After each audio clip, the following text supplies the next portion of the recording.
Bem-vindos ao Chalé da Leitura. No vídeo de hoje eu vou fazer uma resenha sobre um dos livros mais polêmicos que dividem o mundo do Harry Potter em fãs que gostam e não gostam. E o livro em questão é nada mais nada menos que Harry Potter e a Criança Amaldiçoada, ou The Cursed Child no título original. Lembrando que se você quiser comprar esse livro, o link tá na descrição, beleza? Então, vamos lá! Eu particularmente acho a saga de Harry Potter uma das sagas mais complexas que existem, tanto por conta de raças, de linguagens, de locais diferentes que sempre fazem você se apegar. A gente acaba se adaptando à personalidade e ao estilo de cada personagem ao longo dos livros, e como esse estilo e essa personalidade evoluem ao longo dos 7 livros. Você pega algum personagem do livro 1, por exemplo, que tinha algum defeito, e você vê o mesmo personagem no livro 7, você percebe que ele é uma pessoa muito mais madura e talvez ele tenha aprendido com esse erro.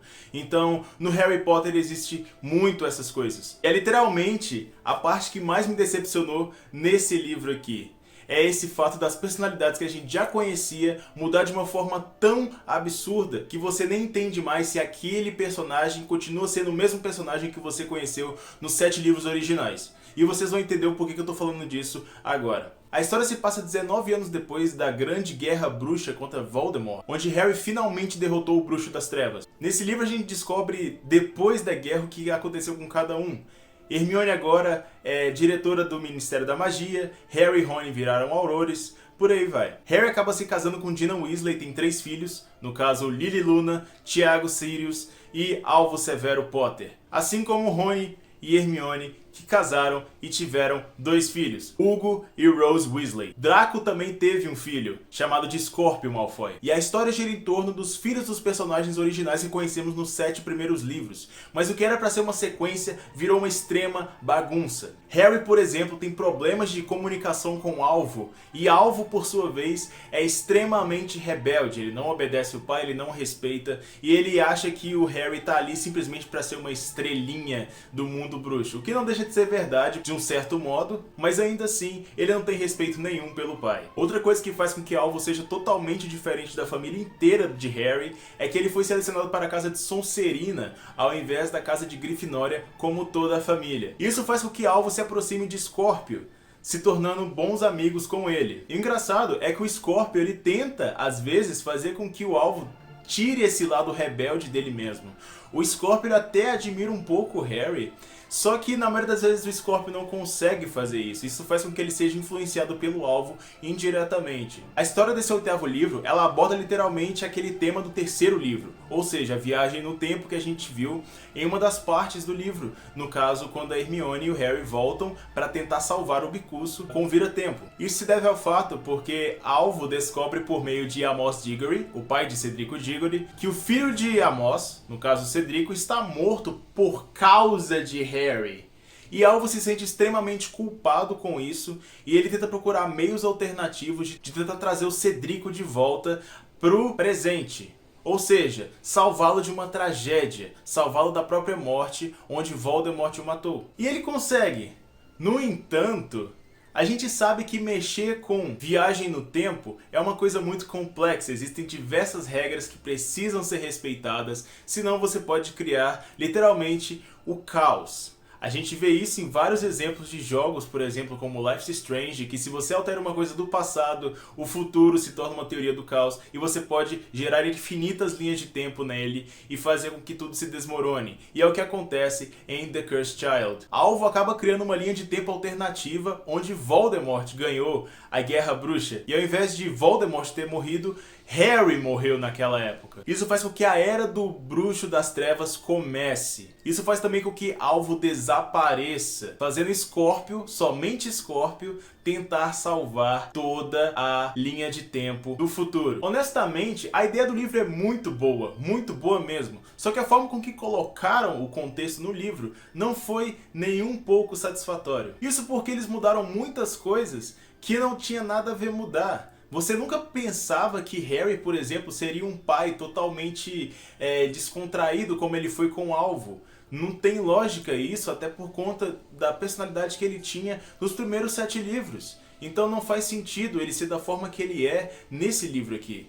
entre outros personagens que a gente percebe que a personalidade está extremamente mudada. E lendo o livro a gente acaba com um mix de tristeza, fúria, alegria e satisfação com todos os personagens, principalmente com o alvo. Você começa detestando o alvo, você quer que o alvo morra, você quer que alguém estupore o alvo até ele não aguentar mais, você quer que alguém jogue crucio nele até morrer. Mas no final do livro você acaba entendendo o propósito dele ali, você acaba entendendo um pouco da mentalidade dele ao decorrer do livro, e você entende que ele não é uma pessoa ruim e que ele tem os motivos dele para ser daquela forma. Tem essa questão de gostar do personagem uma hora e odiá-lo depois. Outra coisa para ser levada em conta é que esse livro é uma adaptação de uma peça que é muito famosa no exterior, ou seja, The Cursed Child. Esse livro aqui, ele é um roteiro, ou seja, talvez ele tenha sido escrito para ser uma peça.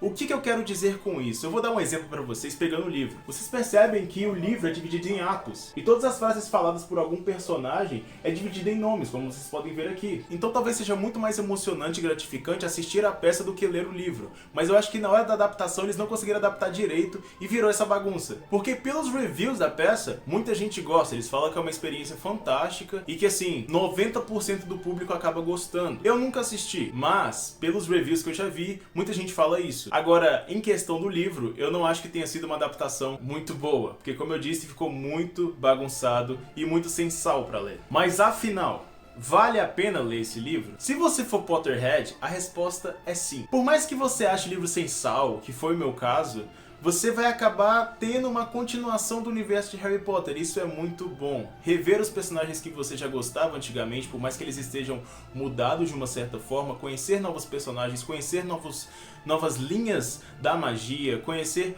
outros tipos de história é muito bom mesmo. E você acaba entendendo algumas coisas que são aprofundadas muito mais nesse livro ou peça. Como por exemplo, nesse livro é muito mais aprofundado o dia que Voldemort matou os pais de Harry, te dando uma visão mais ampla do acontecimento. Então se você é Potterhead, sim. Agora se você for uma pessoa que quer ler um livro apenas, eu não sei exatamente se você deve ler. Porque se você leu Harry Potter já faz um tempo, não é tão chegado na saga, e aí vai ler The Cursed Child simplesmente para completar, eu não sei necessariamente se você vai gostar. Mas se eu já soubesse da história do livro antes de comprar, eu ainda provavelmente compraria, mesmo sabendo da opinião de outras pessoas falando que o livro é forçado, que o livro é ruim, etc. Porque eu pego a opinião das pessoas, eu estruturo uma crítica e aí depois eu tiro as minhas próprias conclusões para ver se é realmente isso. Então, se você tem o mesmo pensamento que eu, ainda compensa comprar, ainda compensa ler o livro sim. Mas agora, se você mora no exterior, se você tem a chance de ver essa peça, é melhor você ver a peça do que ler o livro. Eu tenho certeza que você vai ter uma experiência muito mais confortante do que ler esse livro, que como eu disse pra vocês, tá um tanto quanto bagunçado. Minha nota final desse livro é 2 de 5 marca-páginas. E eu sei que é o primeiro livro que eu dei uma nota baixa aqui no canal, mas eu entendo que a proposta deles foi interessante. Lembrando que eu não estou dando 2 de 5 marca-páginas para a peça, mas eu estou dando para o livro, porque a adaptação foi muito ruim e a gente dá a impressão que os personagens são muito vagos e a história é um tanto quanto vazia. Então essa é a minha nota para o livro. Eu nunca assisti a peça, então não posso falar nada sobre isso. Mas como um conhecedor das histórias de Harry Potter, como um conhecedor dos filmes e dos livros e do universo da magia, eu acho que esse livro ele não chega nem aos pés do pior livro da saga. Mas enfim, o livro aqui continua sendo distribuído pela Roku. Essa edição aqui ela é capa dura, mas você também tem a edição de capa normal. E ela vem com uma luvinha. Uma coisa interessante a se lembrar, esse livro não é escrito pela J.K. Rowling, e sim pelo Jack Thorne, que é o diretor da peça. E sem a luvinha, ele fica com uma aparência muito mais bonita, que é o símbolo da criança amaldiçoada aqui, e aqui normalzão. Eu particularmente gosto muito de livro mais assim, sem nenhum detalhe. Então galera, essa foi a resenha do canal de hoje, eu espero que vocês tenham gostado, ok? Se você discorda da minha opinião, deixa nos comentários, eu sempre estou aberto a críticas, dúvidas e debates, vocês sabem disso, ok? E se você concorda com a minha opinião, deixa aí também, deixa nos comentários, ok? Sugestões pro próximo vídeo também, sugestões pro bonus chapter, eu tô sempre aberto a literalmente tudo. Se você gostou, não esquece de deixar o gostei, me siga nas redes sociais que tá aparecendo agora na tela, eu sempre posto alguma coisinha a mais lá. E é isso galera, muito obrigado por terem assistido, sempre à sua disposição, o Chalé da Leitura.